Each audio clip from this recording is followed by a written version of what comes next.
ॐ स्थापकाय च धर्मस्य सर्वधर्मस्वरूपिणे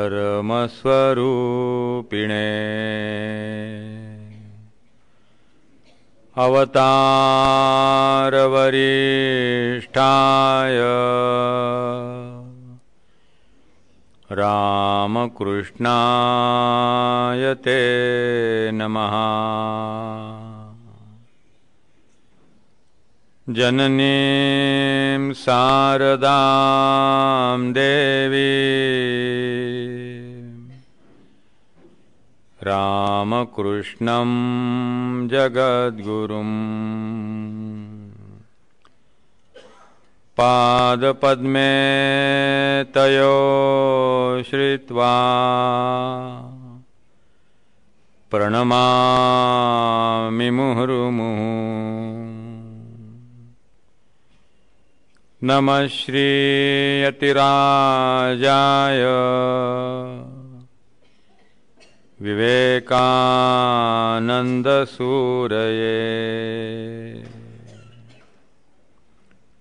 सच्चित्सुखस्वरूपाय स्वामिने तापहारिणे शुकासारिखे पूर्णवैराग्यजाचे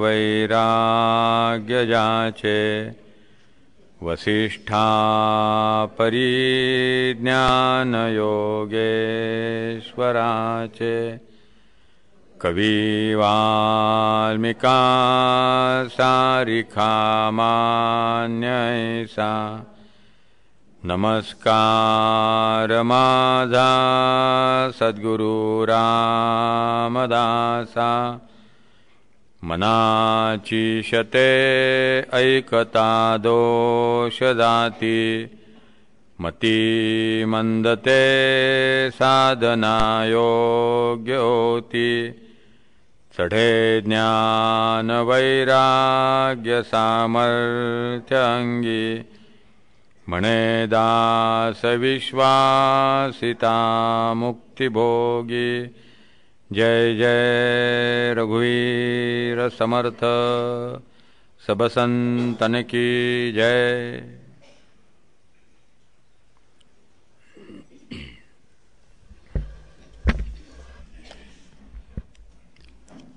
मना कोप आरोपणाते नसावी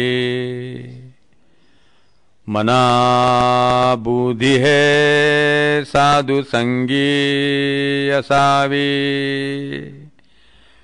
मना नष्ट चांडाळ तो संग त्यागी मना होई रे मोक्ष भागी विभागी। श्रेयस प्रेयस विचारातला हा शेवटचा श्लोक आपण पाहणार आहोत आणि मग सदाचाराकडे वळणार आहोत। 107वा हा श्लोक आहे। क्रोधाचं यापूर्वी विवेचन आपण पाहिलेलं आहे। इथं समर्थ म्हणतात कोप आरोपणा नसावी। आरोपण याचा अर्थ आरोहण। आपण घोड्यावरती आरूढ होतो, वाहनावरती आरूढ होतो, तसं रागावरती आरूढ होऊ नये। किंवा आणखी एक त्याचा असा अर्थ लावला जातो की राग आपल्या डोक्यावर बसू नये। आरोपण म्हणजे डोक्यावर बसणं असाही त्याचा एक अर्थ होतो। मागच्या सांगितलं होतं की राग आलेला नसावा, आणलेला असावा। आरोपण याचा अर्थ तो डोक्यावर बसला आहे, डोक्यात शिरला आहे, आता तुम्ही शांत होऊ शकणार नाही, आता तुम्ही स्वतःला कंट्रोल करू शकणार नाही, इतका तो क्रोध आहे, त्याला आरोपण असं म्हटलेलं आहे। म्हणून मना कोप आरोपणाते नसावी। केव्हा तरी संसारामध्ये रागवण्याचा प्रसंग येणार, व्यवहारामध्ये सार्वजनिक जीवनामध्ये काम करत असताना केव्हा तरी माणसाला चिडावं लागणार। पण हे चिडणं जे आहे ते आपल्या डोक्यावरती बसणार नाही एवढी काळजी घ्यावी। स्वतःला आवरता आलं पाहिजे, स्वतःला शांत करता आलं पाहिजे. तो एक विनोद सांगतात की एक आजोबा आपल्या मुलाला घेऊन बागेत फिरायला त्याने नेलं होतं आणि सारखे म्हणत होते, केशव शांत राहा, केशव शांत राहा, केशव शांत राहा. तो मुलगा त्याला करायचा तो रात्तेपणा करत होता.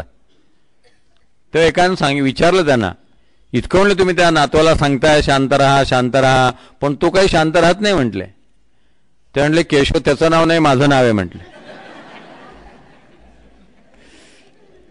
आणि मी स्वतः सांगतो आहे की हे पिल्लू असंच वागणार आहे, हे सुधारणार नाही, तुझं ऐकणार नाही, तू शांत राहा. तो असंच वागणार आहे, तुझ्यातच सुधारणा कर, काय करायची ते. तसं या ठिकाणी आपण स्वतःला शिकवावे आपल्या मनासी क्षणक्षणा. आणखी एक गोष्ट लक्षात ठेवली पाहिजे की आपल्या कोपाचं कारण काय असतं. काही गोष्टी आपल्याला पटत नाहीत म्हणून आपण रागावतो. थोडं माणसाने निपक्ष चिंतनशील असलं पाहिजे. ज्या गोष्टी मला आवडत नाहीत त्या सगळ्या चुकीच्याच आहेत का?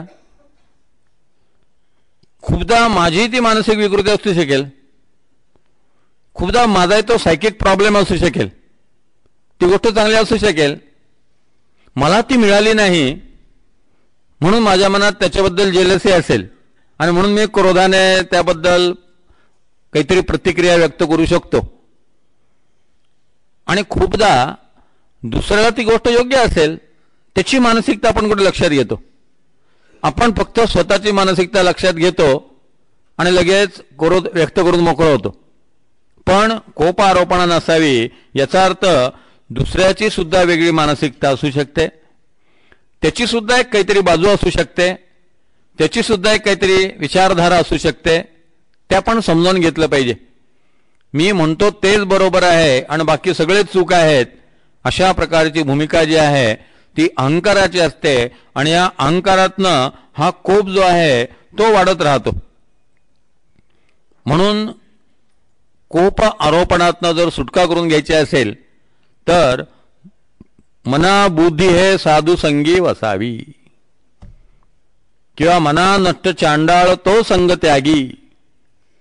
कोणाची संगत असावी आणि कोणाची संगत नसावी ह्या दोन्ही गोष्टीवरती समर्थ रामदासांनी विलक्षण भर दिलेला आहे. सर्वात पहिल्यांदा सांगितलं की कोप कमी होण्यासाठी चांगल्या माणसांच्या सहवासात राहा, सत्पुरुषांच्या सहवासात राहा. कारण आपल्या कोप आरोपणाची जी महत्वाची कारणं आहेत, अहंकार, कर्तेपणा, चिंता, वासना, या सगळ्या गोष्टी सत्संगात गळून पडतात. संतांच्या सहवासात तुम्हाला लीनच व्हावं लागतं. फार अहंकार दाखवून चालतच नाही. तिथं तुम्हाला नम्रपणेच राहावं लागतं. तिथं आपलं डोकं फार चालवून चालत नाही. म्हणजे क्रोधाची जी सामग्री आहे ज्याच्यामुळे कोप आरोपणाला पुश मिळतो आहे, त्याच गोष्टी आपोआप नाहीशा होतात. म्हणून साधू संघ जो आहे तो सांगितलेला आहे. मला आठवतं मी प्रवासामध्ये होतो, 10 दिवसासाठी आम्ही एक गाडी बुक केली होती आणि समर्थांवरल्या एका फिल्मचं काम चालू होतं. गाडीत माणसं खूप होती म्हणून मी पुढे ड्रायव्हरजवळ बसायचो आणि मागे ते लोक दाटीवाटीत बसायचे. कारण ड्रायव्हरच्या शेजारची जी एक सीट असायची तिथे मी कायम बसलेलो असायचो. चौथ्या दिवशी त्या ड्रायव्हरने मला सांगितलं, तो मला महाराज म्हणायचा. बाकीचे लोक मला चिंचोकर या नावाने झाक मारायचे, जे ओळखीचे होते, सगळे परिवारातले होते, मित्रमंडळी होती. तर ड्रायव्हरच्या दृष्टीने मी महाराज, तर तो मला महाराज म्हणून म्हणायचा. मग चौथ्या दिवशी तो मला म्हणाला, महाराज 4 दिवसात एक शिवी तोंडात आली नाही म्हटले, पण तुम्ही शेजारी बसलेला होता. मना कोप आरोपणात नसावी, मना बुद्धी हे साधू संगी असावी. नाहीतर ड्रायव्हर संस्कृती आपल्याला माहिती आहे. थोडं कोणी साईड दिली नाही, कोणी काही झालं की लगेच शिवीगाळ, किंवा कोणी जर ओव्हरटेक होऊ दिलं नाही, करू दिलं नाही, किंवा ओव्हरटेक करता नाही तर रागाने त्याच्याकडे पाहिल्याशिवाय ते ओव्हरटेक करता येत नाही. त्यांची ती एक विशिष्ट ठेवणच सगळ्या ड्रायव्हर लोकांची असते. पण तोंडला 4 दिवसामध्ये शिवी आली नाही म्हटलं तोंडात, तुमच्या सहवासामध्ये हा एक फायदा झाला. नंतर मग त्याला मी तंबाखू सोडायला सांगितली, तंबाखू त्यांनी सोडून दिली. म्हणजे जर आपण चांगल्या माणसाच्या सहवासात राहिलो तर आपल्याला की चांगल्या सवयी लागतात. ज्या माणसाच्या सहवासात आपण सारखे असतो तो जर रामकृष्ण मठात जाणारा असला तर आपल्यालाही रामकृष्ण मठात केव्हा तरी जावं असं वाटेल. तो जर प्रवचनाला जाऊन बसणारा असला तर आपल्यालाही केव्हा तरी प्रवचनाला जाऊन बसावं असं वाटेल. त्याच्या खिशात जर सिगरेटचं पाकिट असेल तर आपल्यालाही केव्हा तरी ओढावीशी वाटेल. म्हणून मना नष्ट चांडाळ तो संग त्यागी. कर्ण इतका चांगला होता, मुळात कर्ण खरोखर चांगला होता, कारण शेवटी तो कुंतीपुत्र होता, शेवटी तो सूर्यपुत्र होता. पण एवढा असून सुद्धा कर्ण जो आहे तो इतका वाहत गेला, इतका बिघडला. याचं कारण सतत वाईट माणसांच्या टोळक्यामध्ये. मुलं जेव्हा शाळेत जायला लागतात त्या मुलांच्या बाबतीत जर काळजी घेण्याची महत्त्वाची कुठली गोष्ट असेल तर तो कोणाबरोबर आहे. आपला मुलगा किंवा आपली मुलगी कोणाच्या संगतीमध्ये. Man is known by the company he keeps. म्हणून नारदानी भक्तिसूत्रात म्हटलेलं आहे, दुस्संग सर्वथैव त्याज्यः. वाईट माणसांचा सहवास जो आहे तो पूर्णपणे टाळला पाहिजे. कोणाला मुक्ती मिळते, कोणाला भगवंत प्राप्त होतो. नारदाने म्हटलेलं आहे, यो महानुभावम सेवते यो निर्ममो भवती. महानुभावम सेवते, ज्यांना अनुभव आलेला आहे, जे ज्ञानी आहेत अशा लोकांच्या सहवासात जो राहतो. वाल्मिकींनी रामचंद्रांचं गुणगान वर्णन केलेलं आहे. स्वतंत्र सर्गच आहे राम गुणगान वर्णन. त्या सर्गामध्ये रामांचे जे गुण सांगितलेले आहेत त्यातले एक गुण सांगितलेले आहे, राम सतत कोणाबरोबर असतात. राम सतत सज्जन लोकांबरोबर, वयोवृद्ध लोकांबरोबर, शीलवान लोकांबद्दल बरोबर, ज्ञानी लोकांबरोबर राम वावरतात. आपण आपली पातळी जी आहे ती सांभाळली पाहिजे. ज्याला जीवनामध्ये काही प्राप्त करून घ्यायचं आहे अशा माणसांनी रजुगुणी माणसाच्या सहवासात अजिबात राहू नये. साधकाला सर्वात वाईट संगत जर कोणाची असेल तर ती रजुगुणी माणसाची आहे. गप्प बसवत नाही, काही ना काही उचापती, काही ना काही उद्योग, काही ना काही ॲक्टिव्हिटीज सारख्या चालू असतात. अशा माणसाच्या सहवासामध्ये चांगला साधक सुद्धा रजुगुणी होण्याची शक्यता आहे, वाहत जाण्याची शक्यता आहे, बिघडण्याची शक्यता आहे. म्हणून या ठिकाणी संगत जी आहे ती महत्त्वाची आहे. आणि त्या दृष्टीनं संगतीच्या द्वारे आपण स्वतःचं जीवन बदलायचं आहे. नाही तर वर्षानुवर्ष संतांच्या सहवासात राहून कोरडे राहिलेली माणसं सुद्धा आहेत. ज्ञानेश्वर महाराजांनी फार सुंदर दृष्टांत दिलेला आहे. ज्ञानेश्वर महाराज म्हणतात की बेडूक सतत कमळाजवळ राहतो आणि भ्रमरही कमळाजवळ राहतो. पण बेडूक जो आहे तो कमळापासून काही घेत नाही, तो आपला चिखलच तुडवीत राहतो आणि डराडोरा करत राहतो. भ्रमर जो आहे तो कमळामध्ये शिरतो आणि त्यातले परागकण जे आहेत ते बरोबर सेवन करतो. संतांच्या सहवासात राहून भौतिक यश, भौतिक समृद्धी, मोठेपणा, महाराजगिरी, बापूगिरी अलीकडच्या काळात यातच माणसं अडकून बसतात. पण प्रत्यक्षात काही जीवन बदलत नाही. पण ज्यावेळेस तुम्हाला स्वतःला बदलण्याची इच्छा असेल त्यावेळेस संतांच्या संगतीचा खरा लाभ होईल, खरा फायदा होईल. आणि म्हणून कुसंगती जी आहे ती अत्यंत वाईट सांगितलेली आहे आणि सत्संगती जी आहे ती माणसाने केली पाहिजे. पण समर्थाने म्हटले, सत्संगतीचा महिमा कळेना, सत्संगती कोठे मिळेना. सत्संगती मिळत नाही, मिळाली तर त्याचा महिमा कळत नाही. आणि संतांनी काही कठोर शब्द जर सांगितले तर ते कानाला कठोर वाटतात, मग संतांचा सहवास नको वाटतो. म्हणून महापुरुष संश्रय हा अत्यंत दुर्लभ आहे असं पूज्यपाद शंकराचार्यांनी सांगितलं की महापुरुषांचा सहवास मिळणं. त्यालाच माऊलीने पसायदानामध्ये म्हटलं आहे, ते सर्वही सज्जन सोयरे होतू. सज्जन प्रिय वाटले पाहिजेत, सज्जन आपले वाटले पाहिजेत, संतांबद्दल आत्मीयता निर्माण झाली पाहिजे. मंबाजी गोसावी तुकाराम महाराजांच्या शेजारीच राहतात. एक नुसती भिंत ओलांडली की पलीकडे मंबाजी गोसावी आहेत, पण सतत तुकाराम महाराजांचा द्वेषच करत राहिले. तुकाराम महाराजांच्या कीर्तनाला कधी बसले नाहीत. कारण त्यांची स्वतःची कीर्तनं असायची. आणि मग त्यांच्या कीर्तनाला माणसं येईनात आणि सगळी गर्दी तुकाराम महाराजांच्या कीर्तनाला व्हायला लागली. मग तुकाराम महाराजांबद्दलचा हेवा वाटायला सुरुवात झाली. म्हणजे इतक्या शेजारी सत्पुरुष अवेलेबल आहेत, महत्त्व कळत नाही. ज्ञानेश्वर महाराज आळंदीच्या लोकांना अवेलेबल आहेत, पण आळंदीच्या लोकांनी काय सांगितलं, गावात राहू नका, बेटावर जाऊन राहा, तुमची सावली आमच्या अंगावर पडेल आणि सगळं आमचं आयुष्य बर्बाद होऊन जाईल, कारण तुम्ही संन्यासीची पोरं आहात, चालायला लागा. म्हणजे गावात अवेलेबल आहेत संत, उपयोग नाही. म्हणजे सत्पुरुषांचं महत्त्व कळलं पाहिजे आणि सत्पुरुष जे आहेत ते प्रिय वाटले पाहिजेत. आणि एकदा सत्पुरुष प्रिय वाटल्यानंतर ते जे सांगतात त्याप्रमाणे जगण्याची इच्छा निर्माण झाली पाहिजे. गोंदवलेकर महाराजांनी त्यांच्या प्रवचनात म्हटलेलं आहे की सत्पुरुष सांगतात तसं वागण्याची बुद्धी होणं हे फार अवघड गोष्ट आहे. कारण शेवटी माणसाचा स्वतःच्या बुद्धीवर इतका विश्वास असतो, थोडा फरक करून म्हणायचं झालं तर स्वतःच्या नसलेल्या बुद्धीबद्दल इतका अभिमान असतो, बुद्धी प्रामाण्य, मग तो बाकी काही मानायलाच तयार होत नाही. म्हणून संत जे सांगतील त्याप्रमाणे वागायचं.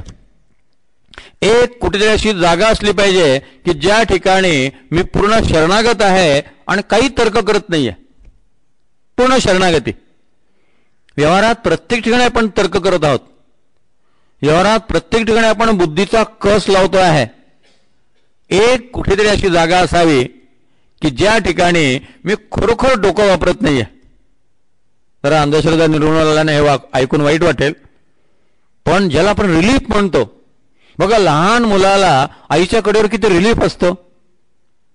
आईवडील आपलं सगळं करतील, अगदी शिक्षण घेत असताना सुद्धा फी कशी भरायची अशी काळजी मुलाला कधी नसते, आईवडिलांना असते की पुढच्या महिन्यामध्ये याची फी भरायची आहे, त्याची व्यवस्था केली पाहिजे. मुलाला काही काळजी नसते, कारण आईवडील आहेत, मला काळजी करायचं काही कारण नाही.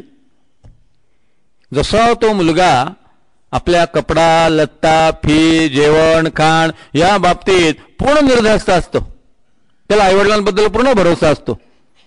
शाळेतनं घरी येताना जेवण तयार असेल की नाही, मला आई खायला देईल की नाही, असं मुलाला कधी वाटत नाही, टेन्शन नसतं त्याला.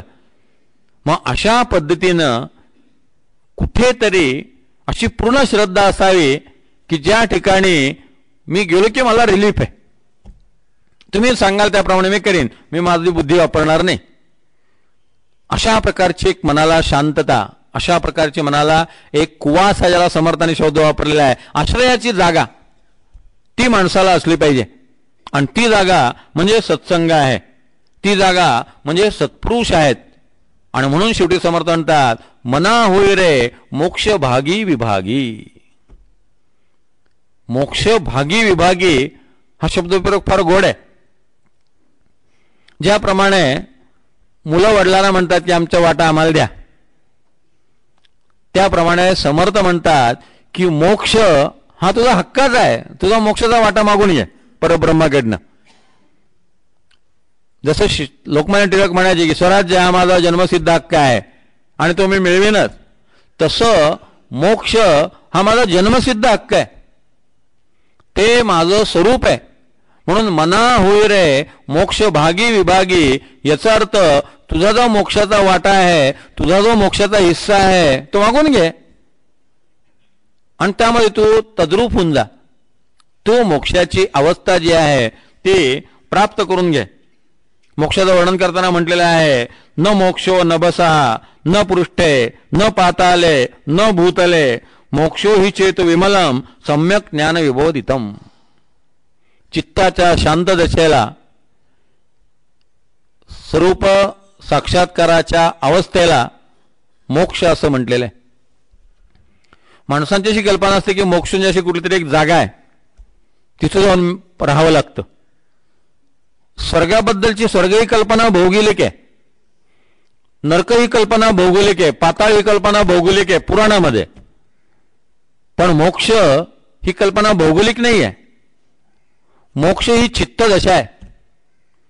मन ज्यावेळेस शांत असेल, मन ज्यावेळेस स्थिर असेल, मन ज्यावेळेस निर्लेप असेल, अलिप्त असेल, निर्विचार असेल, त्या मनाच्या त्या निस्तरंग अवस्थेला मोक्ष असं म्हणतात. आणि संत सर्व काळ निस्तरंग असतात, सर्व काळ निर्लेप असतात, सर्व काळ निपक्ष असतात आणि त्यामुळे ते मोक्ष भोगत असतात, मोक्ष ते जगत असतात, त्यांना जीवनमुक्ती प्राप्त झालेली असते. या ठिकाणी समर्थांनी ही मोक्षाची अवस्था जी आहे ती प्राप्त करून घ्यायला सांगितलेली आहे. संतांनी ती प्राप्त करून घेतली असल्यामुळे आपण जर सतत संतांच्या सहवासात राहिलो आणि ती स्पंदनं माझ्यामध्ये संक्रमित होत आहेत अशा प्रकारचा भाव धारण केला तर संतांच्या सहवासात ती स्पंदनं आपल्यात संक्रमित होतील आणि आपलं जीवन सुद्धा तसं होऊन जाईल. दासगुणू महाराज आणि अनंतराव आठवले अगदी अलीकडच्या काळातली प्रसिद्ध गुरु शिष्यांची जोडी आहे. अनंतराव आठवले लहानपणापासून दासगुणू महाराजांच्याकडे राहिले.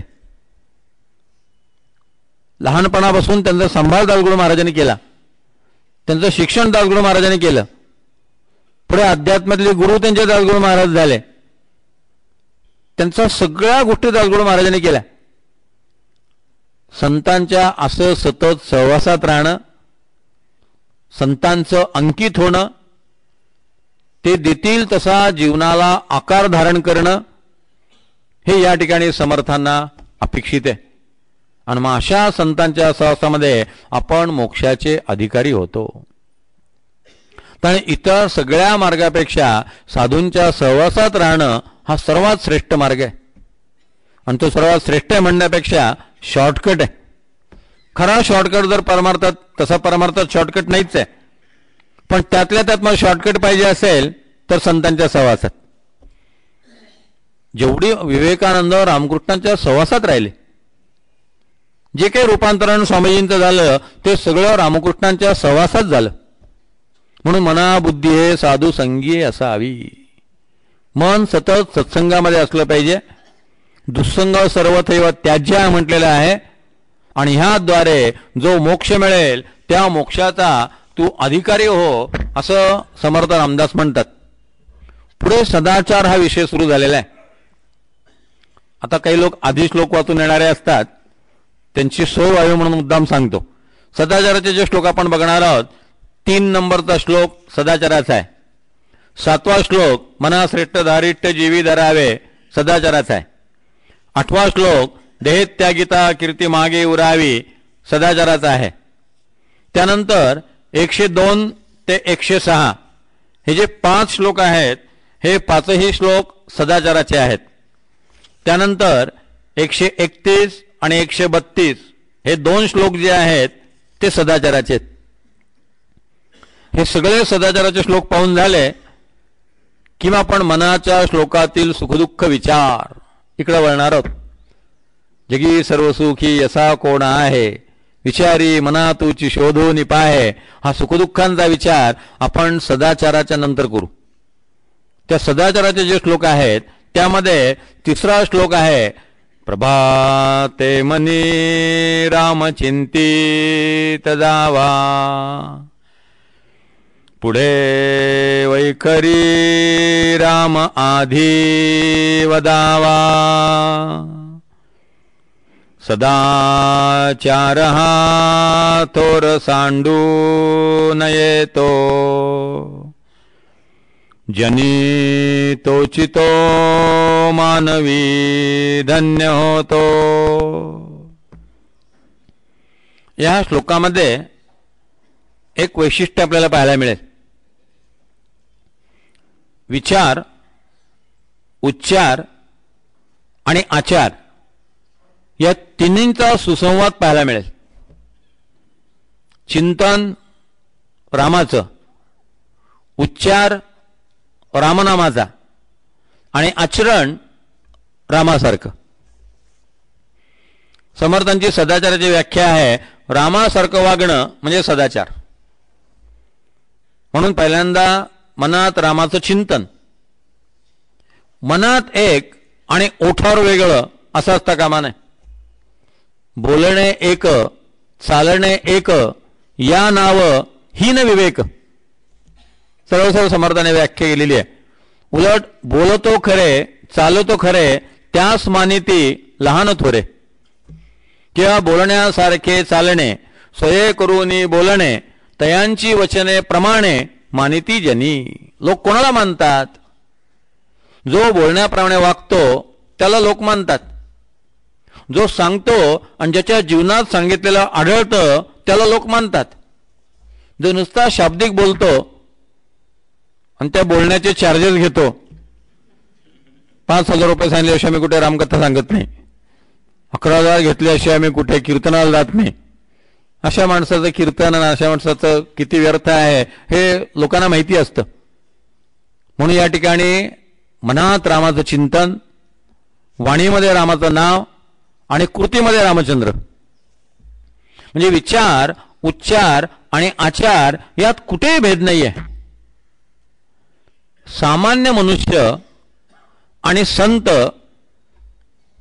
यांचे स्तर वेगवेगळे होतात. त्याचं एकच कारण आहे, सामान्य मनुष्याचं बोलणं वागणं आणि चिंतन यांचा ताळमेळ कुठे असत नाही. हा ताळमेळ जितका कमी तितका तो मनुष्य वाईट. संतांच्या बाबतीमध्ये हा ताळमेळ इतका व्यवस्थित बसलेला असतो, पूर्णपणे त्यांचा विचार उच्चार आणि आचार यात एकसूत्रता असते, एकतानता असते. जसं गाणारा तबलजी आणि पिटीवाला हे तिन्ही एकमेकाशी सुसंवादी असावेत, तसं या ठिकाणी विचार उच्चार आणि आचार हे तिन्ही एकमेकाशी अगदी सिंक्रोनाइज झालेले असतात. त्याला संत असं म्हणतात. संतांच्या मनामध्ये जे आहे तेच ते वाणीतनं बोलून दाखवतात आणि जसं बोलतात त्याप्रमाणे वागतात. टिळकांचं एक सुंदर वाक्य आहे. टिळक म्हणायचे, एकदा लिहिले की खोडणार नाही, एकदा बोललेला शब्द मागे घेणार नाही आणि एकदा पाऊल टाकलं की मागे फिरणार नाही. टाकलं म्हणजे टाकलं, संपलं. कारण सगळे विचार करूनच निर्णय घेतलेला आहे. इथं मन बुद्धी आणि इंद्रिय या सगळ्यांमध्ये एक प्रकारची डिसिप्लिन आहे, एक प्रकारचा सुसंवाद आहे. सामान्य माणसाचं मन बुद्धी आणि इंद्रिय यामध्ये सुसंवाद असत नाही, एक प्रकारचा विस्कृतपणा असतो. एखादी वस्तू बाजारात आपण आणायला जातो, पिशवी आणायला गेलो, त्या माणसाने सांगितलं की या पिशवीची किंमत 100 रुपये. मग आपण म्हणतो नाही 70 रुपयाला द्या, पण तो ठीक आहे घ्या.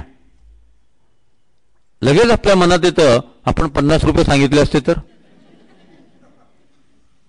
आपणच चुकून 70 बोललो, म्हणजे शेवटी आपल्याला फसवलंच.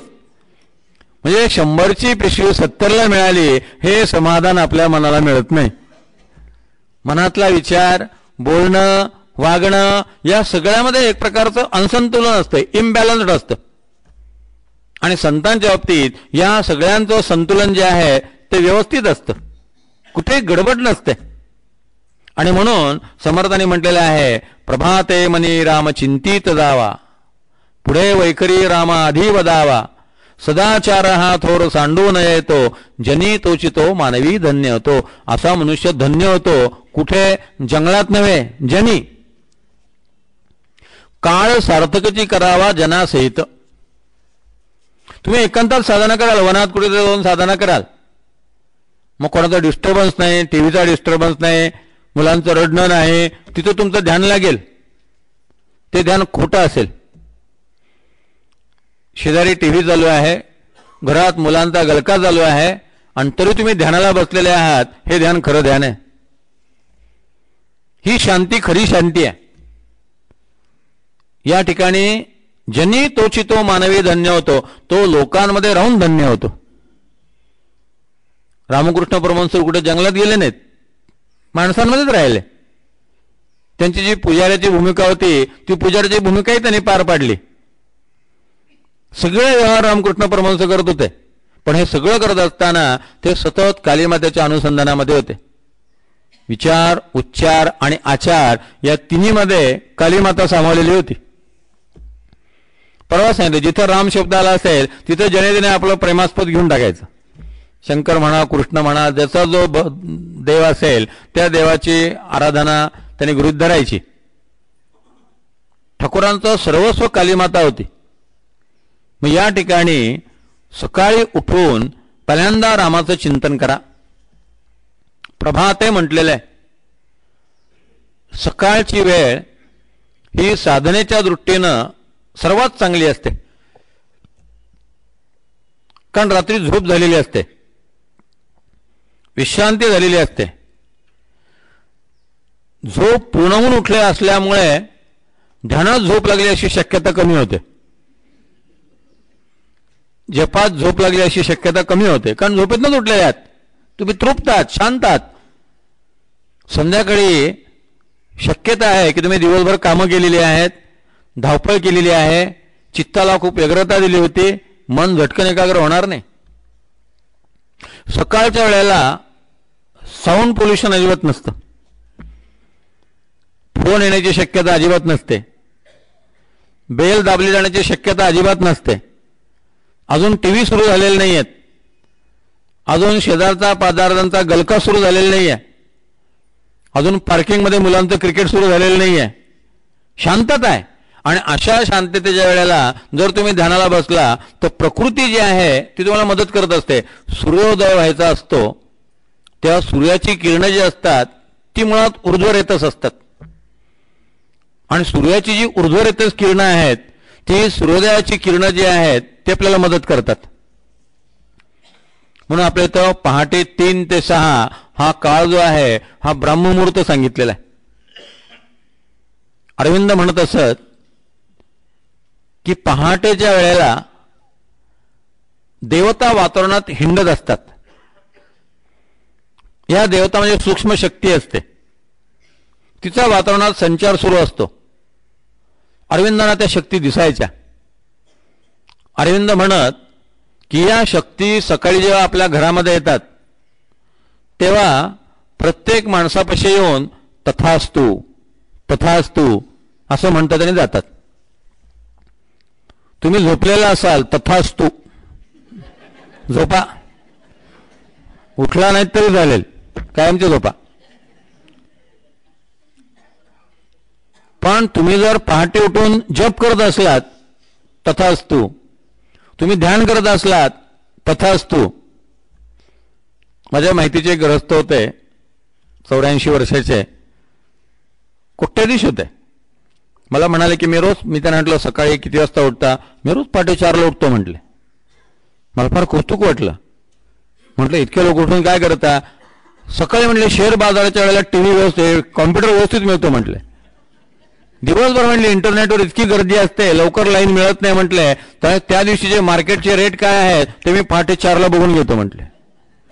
कुठली कंपनी जोरात आहे, कुठली कंपनी फ्लरिशिंग आहे, कुठली मागे पडलेली आहे, ते सगळं पहाटे बरोबर कळतं. 84व्या वर्षी पहाटे उठून चिंतन कशाचं? शेअर बाजार. समर्थ म्हणतात प्रभाते मनी राम चिंतित जावा. उठलं की पहिलं अन्निक जे आहे भगवत चिंतन, मग बाकी दिवसभर व्यवहार करा. त्याला मी म्हणतो सकाळचं रामचिंतन ही इनॉक्युलेशनची लस आहे. पंढरपूरला जायचं असलं की ते इंजेक्शन टोचतात. एकदा तुम्हाला ती लस टोचली की मग तुम्ही चंद्रभागेत बुचकळी मारली तर काही प्रॉब्लेम नाही. किती पोल्युशन झालेलं असलं, किती गर्दी झालेली असली, पंढरपुरामध्ये तुम्ही कुठेही बाहेरचं पाणी प्यायला गेलं तरी सुद्धा ती लस टोचली असल्यामुळे ती लस प्रतिबंधक आहे, रोगप्रतिबंधक आहे, त्याचा तुम्हाला त्रास होणार नाही. तसं या ठिकाणी सकाळी उठल्यानंतर एक तासभर रामनामाचा किंवा ध्यानाचा अभ्यास केला तर तो अभ्यास दिवसभर उपयोगी पडेल. गॅससाठी रांगेत उभं राहावं लागलं, मार्केटमध्ये भाजी आणायला गेलात, प्रत्येक ठिकाणी ते सकाळचं चिंतन उपयोगी पडेल. इनॉक्युलेशन आहे ते तुमच्या आत भिनलेलं आहे. आत भिनलेलं जे आहे ते दिवसभर उपयोगी पडेल. कुणी अपमान केला, कुठे पैसे खाण्याचा मोह निर्माण होईल अशी परिस्थिती ऑफिसमध्ये निर्माण झाली, सकाळचं रामनाम उपयोगाला येईल. संरक्षण कवचासारखं तुमच्या भोवती ते उभं राहील. आणि म्हणून सकाळच्या वेळेला हे रामनामाचं चिंतन. प्रभातेचा अर्थ काही लोक आणखी वेगळा लावतात. प्रभाते याचा अर्थ जीवनाच्या प्रभाती, म्हणजे अगदी लवकर.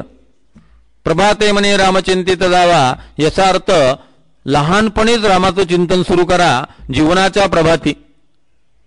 कारण नंतर मग पुढे पुढे बुद्धीला कंगोरे इतके फुटतील, फाटे इतके फुटतील की झटकन मन एकाग्र होणार नाही. ध्रुव, प्रल्हाद लहानपणीच भक्त झाले, पूर्ण एकाग्र होऊ शकले. पण अजून बुद्धीला कंगोरे फुटलेले नाही आहेत, फाटे फुटलेले नाही आहेत. या ठिकाणी प्रभातेचा तो एक अर्थ होतो. पण आपण या ठिकाणी आपला जो व्यावहारिक अर्थ आहे तोच लक्षात घेऊ की रोज सकाळी लवकर उठणं अत्यंत आवश्यक आहे. म्हणून early to rise early to bed त्याला म्हटलेलं आहे he is healthy wealthy and wise. लवकर झोपणं, लवकर उठणं. हल्ली एक वेगळी फॅशन सुरू झालेली आहे. रात्री 12-1 पर्यंत जागायचं आणि सकाळी 8-8:30ला सावकाश उठायचं. आणि याला खूप जबाबदार पालक वर्ग आहे.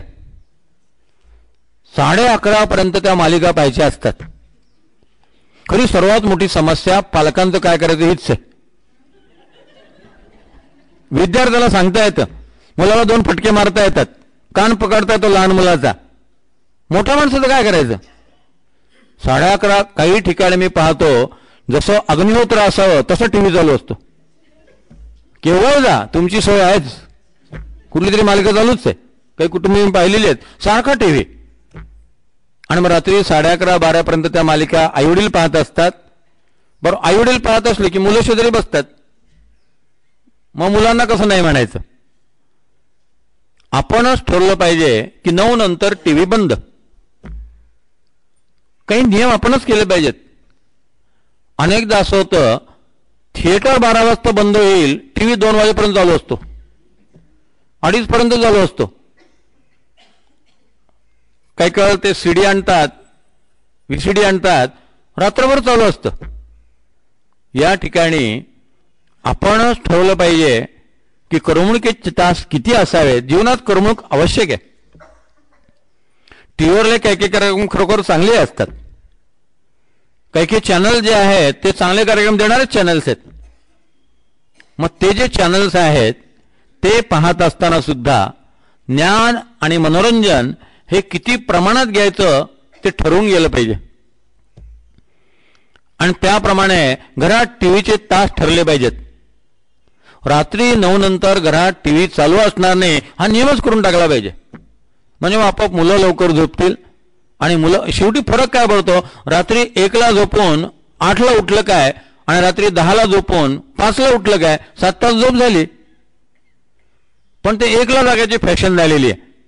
पण त्यामुळे प्रकृतीची जी अनुकूलता आहे ती अनुकूलता आपल्याला लाभत नाही. पहाटे उठल्यानंतर जो एक आनंदाचा भाग आहे, प्रसन्न वातावरण आहे, ते नंतर मिळत नाही. म्हणून बघा, सूर्याच्या आगमनाची चाहूल लागतात पक्ष्यांमध्ये किलबिल सुरू होते. काय काय वाटतं पक्षी आपल्यापेक्षा बुद्धिमान आहेत. सूर्य उगवला माणसाला कळत नाही, पक्षाला कळतं. पक्ष्यांची लगेच किलबिल किलबिल सुरू होते. पक्षी झोपत नाहीत.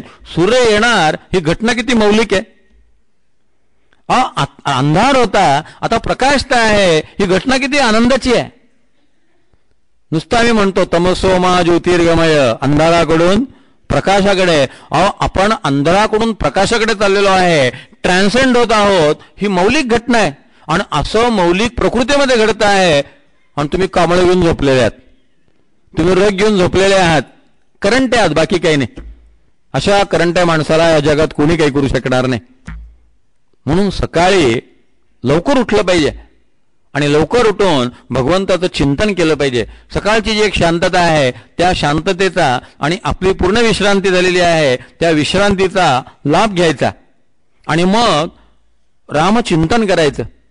सकाळच्या वेळेला जो तुमचा संप्रदाय असेल, सर्वात पहिला नियम, तुम्हाला सद्गुरूंनी जी आराधना सांगितली असेल ती आराधना करा.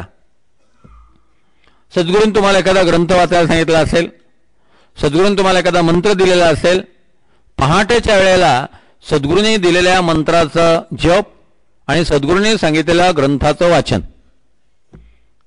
ती आपली नित्य आराधना असली पाहिजे. आणि ती सकाळच्या वेळेला एक विशिष्ट वेळ ठरवून घ्यावी, विशिष्ट जागा ठरवून घ्यावी आणि त्या विशिष्ट वेळी त्या जागी बसून ती आराधना जी आहे ती अखंडपणे करत राहावी. आणि मग जेव्हा व्यवहार सुरू होतील तेव्हा व्यवहार सुरू व्हायच्या आधी पुढे वैखरी राम आधी वदावा, थोडं नामस्मरण करावं.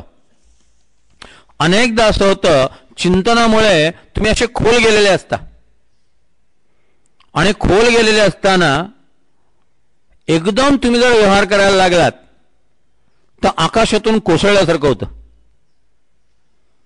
म्हणून ध्यानातनं लगेच व्यवहाराला सुरुवात करू नये. थोडा जप करावा, थोडं वाचन करावं, म्हणजे तुम्ही थोडेसे लेव्हलला येता. जसं विमान जेव्हा लँडिंग होतं तेव्हा स्पीड कमी कमी करत येतं. तर स्क्रीनवर दिसतं आपल्याला की 916, मग 800, मग 700, मग 600, 500, 400, हळूहळू स्पीड कमी कमी करत मग ते जेव्हा लँड होतं तेव्हा 250-300 स्पीड असतो आणि मग कमी कमी होतं 80, 70, 40, 30. एकदम जर ते 975 वरनं जर खाली आणायचं ठरवलं तर विमान कोसळण्याची शक्यता आहे, काहीतरी गडबड होण्याची शक्यता आहे. ते जसं हळूहळू खाली येतं, टेक ओव्हर करताना सुद्धा हळूहळू टेक ओव्हर होतं, हळूहळू स्पीड वाढत जातं. सुरुवातीला एकदम 975 नसतं, धावपट्टीवरला स्पीड वेगळा असतो. आकाशात उडताना हळूहळू स्पीड वाढत जातो. एकदम जर एसीतनं मनुष्य उन्हामध्ये गेला किंवा उन्हातनं एकदम एसी रूममध्ये आला तर सनस्ट्रोक होण्याची भीती असते. अनंतर आठवलेने मला एक मुद्दा सांगितला होता की ध्यान झाल्यानंतर लगेच व्यवहार सुरू करायचा नाही. थोडं नामामध्ये राहायचं, थोडं एखादं पुस्तक घ्यायचं आध्यात्मिकच आणि त्या पुस्तकातली 2-4 पानं वाचायची. समजा गोंदवलेकर महाराजांचं प्रवचन घेतलं, तेवढं पानं वाचलं. तुकाराम महाराजांचा अभंग घेतला, एक 4-5 अभंग वाचले. रामकृष्ण वचनामृत घेतलं, त्यातली एक छोटी छोटी 2 प्रकरणं वाचली. म्हणजे आपण निशब्दाच्या जगतातनं शब्दांच्या जगतात येतो. त्याला म्हटलंय पुढे वैखरी राम आधी वदावा. आणि त्याच्यानंतर मग तुम्ही तुमची कर्म सुरू करा. मग तुमची कर्म जी आहेत ती विसंगत असता कामा नये, म्हणून सदाचार असले पाहिजेत. अरविंदांचं एक फार सुंदर वचन आहे.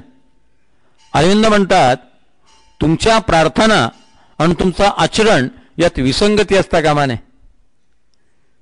नाही तर प्रार्थना सगळ्यांच्या कल्याणाची करायची आणि प्रार्थना संपली की व्यवहारामध्ये लगेच द्वेष सुरू करायचा. मग त्या कल्याणाच्या प्रार्थनेचं काय झालं? माझ्या प्रार्थना आणि माझं जीवन यात सुसंगती असली पाहिजे. प्रार्थना करताना म्हणतो कोमळ वाचा दे रे राम, विमळ करणी दे रे राम. आणि प्रार्थना झाली की लगेच कठोर वाणी सुरू. मग कोमळ वाचा दे रे रामचं काय झालं? आपल्या प्रार्थना आणि आपलं जीवन यामध्ये दरी असता कामा नये. म्हणून मगाशी विचार, उच्चार आणि आचार या सगळ्यामध्ये एक प्रकारची सुसूत्रता असली पाहिजे, सुसंवाद असला पाहिजे. तंबोऱ्याच्या सगळ्या तारा ज्या आहेत त्या एकमेकाशी मिळत्या जुळत्या असतील तर त्यातनं स्वर निर्माण होईल, नाही तर संगीत निर्माण होणार नाही, गाणं तयार होणार नाही. तसं या ठिकाणी रामचिंतन हे झालं की आपल्या मुखातनं रामचंद्राचं नाव, नामस्मरण आणि त्याच्यानंतर मग आपलं कर्म जे आहे तो सदाचार असला पाहिजे. ज्ञानेश्वर महाराजांनी ते म्हटलेलं आहे सत्कर्म हीच उपासना आहे. अर्जुना जे विहित ते ईश्वराचे मनोगत, हा स्वधर्म यज्ञ बापा नित्य यज्ञ जाणपा, जेथ वर्तिता पापा संचारू नाही. माझ्या वाट्याला आलेलं विहित कर्म जे आहे ते मी व्यवस्थित केलं पाहिजे आणि ते सदाचार आहे, सत्कर्म आहे याची मी खात्री करून घेतली पाहिजे, याचं मला भान असलं पाहिजे. त्यासाठी अखंड सावधानता सांगितलेली आहे. गोंदवलेकर महाराजांनी म्हटलेलं आहे नामापराध सांगितलेले आहेत. नामापराध म्हणून त्या प्रवचनाच्या पुस्तकात दिलेले आहेत की एकीकडे मी नाम घेतो आहे आणि दुसरीकडे माझं आचरण वाईट आहे. जर आचरण चांगलं नसेल, गोंदवलेकर महाराज म्हणतात अनैतिक मनुष्य कधीही पारमार्थिक होऊ शकत नाही. त्याला सबस्टिट्यूट नाही आहे काही. त्याला पश्चाताप आणि नीतीने वागणं हाच पर्याय आहे, दुसरा पर्याय नाही आहे. आणि म्हणून सदाचार हा थोर सांडू न येतो. माझं आचरण जे आहे ते व्यवस्थित असलं पाहिजे, रामाला साजेचं असलं पाहिजे. मी कसंही वागेन आणि भगवंत माझ्यावरती प्रसन्न होईन ही कल्पना चुकीची आहे. म्हणून समर्थांचा सदाचारावरती विलक्षण भर आहे. आणि चिंतन झालं, मनन झालं, भगवंताचं नामस्मरण झालं की त्यानंतर प्रत्येक कर्म आदर्श कर्म. सदाचारासाठी एक उपाय आहे, आपल्या डोळ्यासमोर काहीतरी आदर्श असावा आणि त्याच्यासारखं मी होणार. मग स्वामी विवेकानंदाचा आदर्श असेल, मला विवेकानंदांसारखं व्हायचंय, मला रामचंद्रांसारखं व्हायचं आहे, मला अरविंदांसारखं व्हायचं आहे.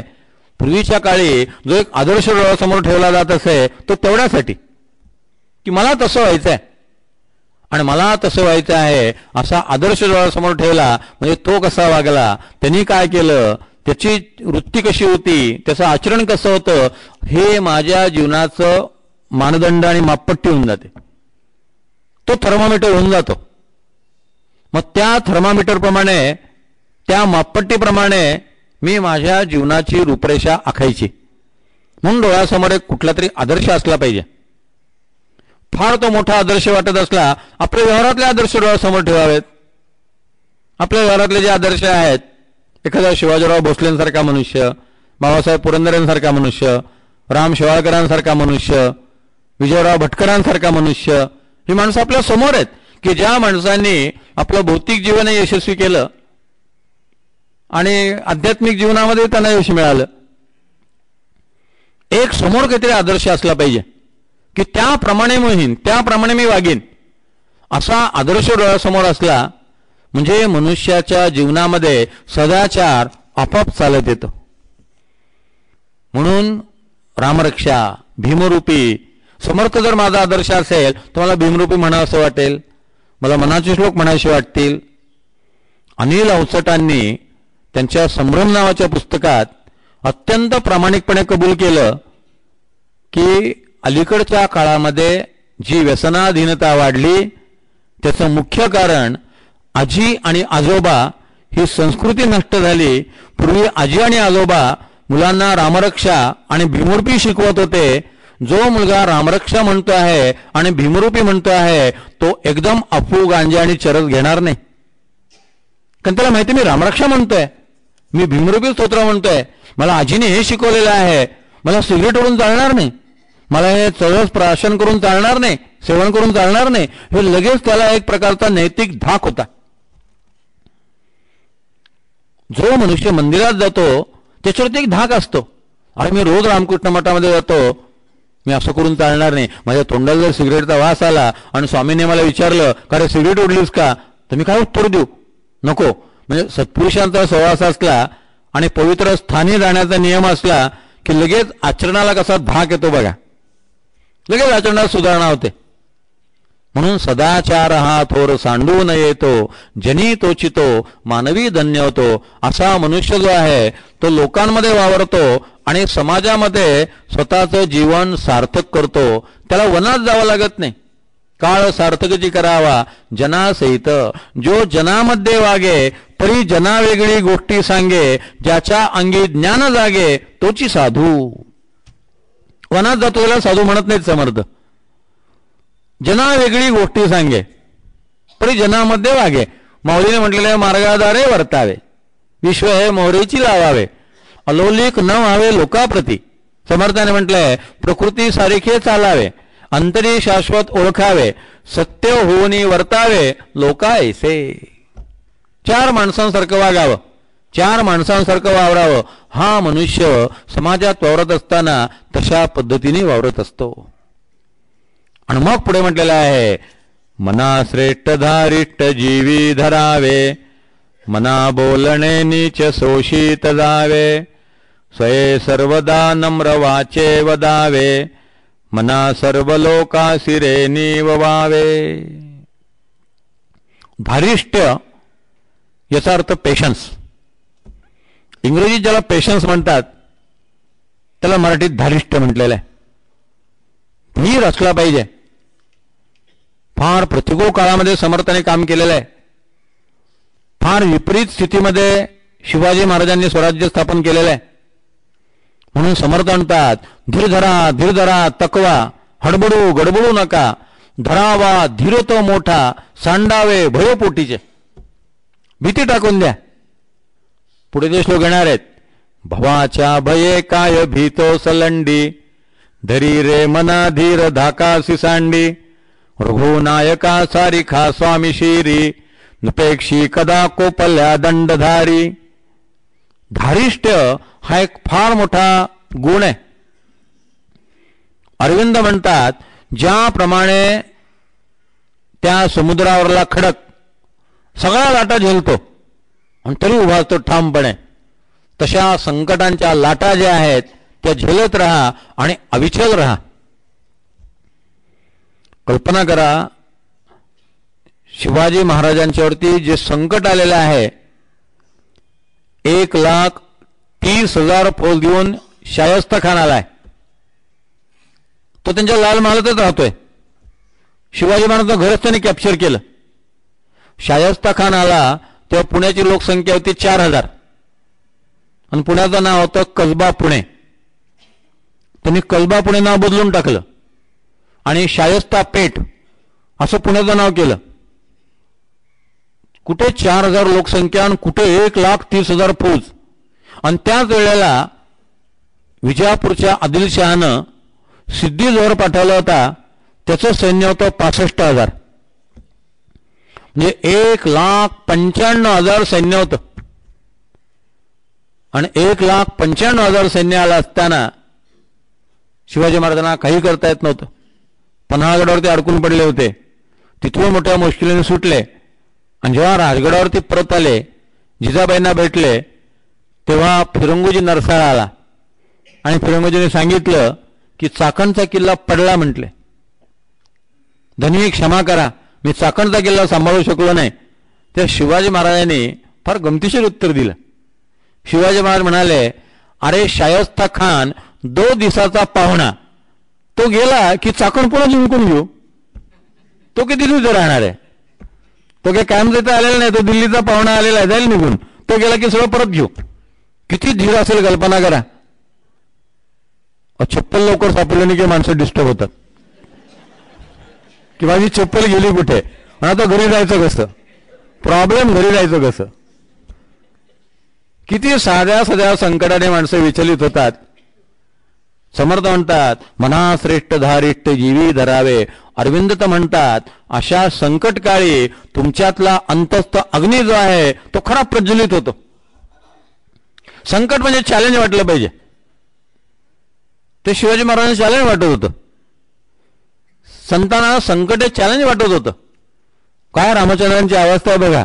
फक्त दोघं भाऊ आहेत आणि वहिनी पळून गेलेली पळवली गेलेली आहे, अपहरण झालेलं आहे पत्नीचं, आणि दोघं भाऊ आहेत, काही सैन्य नाही बरोबर. सगळं सैन्य रामाने स्वतः तयार केलं. सीतेचं अपहरण झाल्यानंतर लगेच मोबाईल केला नाही अयोध्येला, स्टार्ट इमिजिएटली, सैन्य पाठवा, मला रावणाशी लढावं लागणार आहे, लष्कराची मदत द्या. करार केला नाही अमेरिकेशी की आपल्याला युद्ध करायचं, थोडंसं आम्हाला सहाय्य करा. काय नाही, स्वतःचं सैन्य स्वतः निर्माण केलं. समुद्र पाहिला, गोंधळून गेले नाहीत, समुद्रावर सेतू बांधला, लंकेत गेले, युद्ध केलं आणि आपली पत्नी परत मिळवली, पराक्रम केला. काय साहित्य होतं असं, काय अशी सामग्री होती. म्हणून समर्थ म्हणतात, मना श्रेष्ठ धारिष्ट जीवी धरावे. भगवंतानी दैवी संपत्तीचे जे गुण सांगितलेले आहेत त्यातला एक गुण आहे अभयम. पहिलाच अभयम सत्व संशुद्धी. मी निर्भय असलं पाहिजे. आणि अभयमचे 2 अर्थ होतात. मी निर्भय असलं पाहिजे म्हणजे अभय, आणि माझ्यापासून कोणाला भय निर्माण होता कामा नये म्हणजे सुद्धा अभय. नाही तर दहशतवादी निर्भय असतात, पण तुम्हाला आम्हाला त्यांचा धाक आहे, केव्हा येतील आणि केव्हा गोळा धरतील भरोसा नाही. म्हणजे आपल्याला त्यांची भीती आहे. अभय हा दोन्ही अर्थाने आहे की मलाही कोणाची भीती वाटणार नाही आणि मी कोणाला भीती वाटेल असं वागणार नाही. माझ्यापासून कोणाला भय रामाकडे धनुष्यबाण होतं पण रामाची भीती नव्हती. शिवाजी महाराज 10,000 हजाराची फौज घेऊन जेव्हा मोहिमेवरती निघायचे तेव्हा गावातले लोक घाबरत नव्हते. सैन्य पाहिले की घाबरायचे. आणि मग कळायचं की शिवाजी महाराजांचं सैन्य आहे, लोक निर्धास्त व्हायचे. शिवाजी महाराजांचं सैन्य आहे ना, मग बाया बापड्या सुरक्षित, धान्य सुरक्षित, शेती सुरक्षित, पैसा अडका सुरक्षित, कशाला हात लावणार नाहीत. शिवाजी महाराजांची भीती कोणाला होती? दुष्ट लोकांना भीती होती. रामाची भीती कोणाला? रावणाला. कृष्णाची भीती कोणाला? कंसाला. जो सज्जन आहे त्याला ती भीती नाही. बिभीषणाला रामाची भीती नव्हती, रावणाला भीती होती, कुंभकर्णाला भीती होती. ज्याने काहीतरी गुन्हा केलेला आहे, अपराध केलेला आहे, त्याला भगवंताचा धाक असतो, भक्ताला भगवंताचा धाक असत नाही. म्हणून या ठिकाणी धारिष्ट्य धरावं, याचा अर्थ कितीही संकट आलं तरी मनाचं संतुलन ढळू देऊ नकोस. अविचल निष्ठा, ती निष्ठा जी आहे ती विचलित होता कामा नये. इंटरव्ह्यू असेल, मन शांत आणि स्थिर असलं पाहिजे. परीक्षा असली, मन शांत आणि स्थिर असलं पाहिजे. कारण असताना माणसं टेन्शन घेतात आणि टेन्शन घेण्याचा परिणाम असा होतो की टेन्शन घेतलं की जे येत असतं ते नीट लिहिता येत नाही. प्रश्न जरी हातात आले ना की मुलं घाबरलेली असतात. मग जे प्रश्न त्यांना येत असतात, जे प्रश्न त्यांनी घरी सोडवलेले असतात, ते गणित वहीमध्ये लिहिताना चुकीचं लिहितात, पेपरमध्ये चुकीचं लिहितात. कारण का? टेन्शन. आपल्या क्रिकेट संघात आपल्याला नेहमी माहिती आहे, ते कॉम्पिटिटर सांगतात फिर एक बार भारतीय बल्लेबाज मनोवैज्ञानिक दबाव के नीचे. आणि तो मनोवैज्ञानिक दबाव आला की बराबर आउट होतात. कशामुळे? मानसिक दडपण. पहिले 6-7 बॅट्समन आपले सेंचुरी बॅट्समन आहेत, पण तरी सुद्धा ऑलडाऊन 140. का तर भीती वाटली, दडपण आला, हा गेला, तो गेला, तो गेला, सगळे बराबर तंबूमध्ये परत गारटले. ही जी मानसिक भीती आहे, त्या मानसिक भीतीमुळे मनुष्य वर्तमान काळात स्वतःमध्ये जी शक्ती आहे त्या शक्तीचा सुद्धा वापर करू शकत नाही. म्हणून चित्त स्थिर असलं पाहिजे. जेव्हा चित्त स्थिर असेल तेव्हा मनुष्य कर्म करू शकतो आणि ते यशस्वीरित्या करू शकतो. म्हणून मना श्रेष्ठ धारिष्ठ जीवी धरावे. आणखी एक या पारमार्थिक दृष्टीनं साधक जेव्हा साधनेला लागतो, अध्यात्माकडे वळतो, तेव्हा तो पाण्याच्या प्रवाहाविरुद्ध पोहत असतो. सगळा समाज आणि सगळं जग हे साधन विरोधी आहे, साधक विरोधी आहे, परमार्थ विरोधी आहे. वातावरण असं आहे की तुम्ही परमार्थात जर जास्त काही करायला लागलात की तुम्ही एकाकी पडाल. समाज तुम्हाला नावं ठेवेल, किती समर्थनात टाकलेल्या लोकांनी त्रास दिला, किती ज्ञानेश्वर महाराजांचे हाल झाले, किती तुकाराम महाराजांना सोसावं लागलं, किती मीराबाईंना त्रास झाला. याचं कारण समाज जो आहे तो तुम्हाला पार्ट टाइम साधना करू देईल. तुम्ही फुल टाइम साधना करायला लागलात की समाज तुमचा विरोधक झाला म्हणून समजा. तुम्ही डेडिकेटेडली वाहून घेतलं की समाज तुमच्या विरोधात उभा राहिला म्हणून समजा. सगळ्यांना देखाव्याचं अध्यात्म पाहिजे असतं, पण कोणी जर मनापासून ते करायला लागला, ईश्वर प्राप्तीच्या ध्येयाने करायला लागला की लगेच तो मनुष्य एकाकी पडतो. मग एकाकी पडलं की लोक नावं ठेवतात, निंदा करतात. माहिती आहे तुम्ही आता काय बुवा मठात जायला लागलात, टोमणे मारतात, कुचकं नाचकं बोलतात. और वेणाबाई समर्थांच्या कीर्तनाला निघाली की वेणाबाईंना कॉमेंट्स व्हायचे, लोक नावं ठेवायचे, कितीतरी त्रास लोक द्यायचे. अशा वेळेला आपल्या मनाचं धारिष्ट्य जे आहे ते टिकून राहिलं पाहिजे. म्हणून मना श्रेष्ठ धारिष्ट्य जीवी धरावे, मना बोलणे नीच शोषित जावे, स्वये सर्वदा नम्रवाचे वदावे. धारिष्ट्य बाळगणं म्हणजे प्रतिकाराला कटिबद्ध होणं नव्हे. धारिष्ट्य बाळगणं म्हणजे हिंसेला कटिबद्ध होणं नव्हे. धारिष्ट्य बाळगायचं याचा अर्थ उत्तराला उत्तर द्यायला उभं राहायचं नव्हे. मना बोलणे नीच शोषित जावे. धुत्तर करण्यापेक्षा जे बोललेलं आहे ते सहन करायला जास्त धारिष्ट्य लागतं. विचलित होणं सोपं आहे, प्रतिकार करणं सोपं आहे, सहन करणं फार अवघड आहे. सर्वात कठीण सहन करणं आहे. आणि म्हणून मना बोलणे नीच सोशीत जावे. पहिल्यांदा तू बोलणार सहन कर. लोक नावं ठेवतील, कॉमेंट्स करतील, आणि हे सगळं करत असताना स्वामीजी स्वामीजी म्हणतील, काय वाटेल ते म्हणतील. तुम्ही एकदा परमार्थाला लागलात की लोक काही काही नावं ठेवतील. आले समर्थांचे भक्त, आले आले ज्ञानेश्वर महाराज, असे काहीतरी उद्देशून बोलतील. तुमच्यातून एखादी चूक झाली, हेच दासबोधात सांगितलंय वाटतं, हेच ज्ञानेश्वर महाराजांनी शिकवलंय वाटतं, असे कॉमेंट्स करतील. अशा सगळ्या गोष्टी ज्या आहेत त्या शांतपणे आपल्याला सहन करता आल्या पाहिजेत. बॅड पॅच पिरियड हा प्रत्येकाला असतो. जीवनामध्ये कठीण काळ हा प्रत्येकाला असतो. पण त्या कठीण काळामध्ये हिम्मत ना हार, प्रभू को पुकार, वही तरी नैया लगाएगा पार. रात के राही थक मत जाना, सुबह की मंजिल दूर नहीं. धरती के फैले अंगन में पल दो पल है रात का डेरा. झूम के देखो आ रहा है सुबह सवेरा नया सवेरा. सकाळी तो नवीन सकाळ येते आहे, सगळा अंधेरा नाहीसा होणार आहे. ढलता दिन मजबूर सही, चढ़ता सूरज मजबूर नहीं. रात के मत थक राही थक मत जाना, सुबह की मंजिल दूर नहीं. वो सुबह जरूर आएगी. अशी श्रद्धा असणं याला धारिष्ट म्हटलेलं आहे. उद्याच्याला या श्लोकाचा विचार आणि पुढे 8वा देहे त्यागिता कीर्ती मागे उरावी याचा विचार संध्याकाळी 6:15 सगळ्यांच्या हृदयस्थ परमेश्वराला मनपूर्वक प्रणाम. जय जय रघुवीर समर्थ.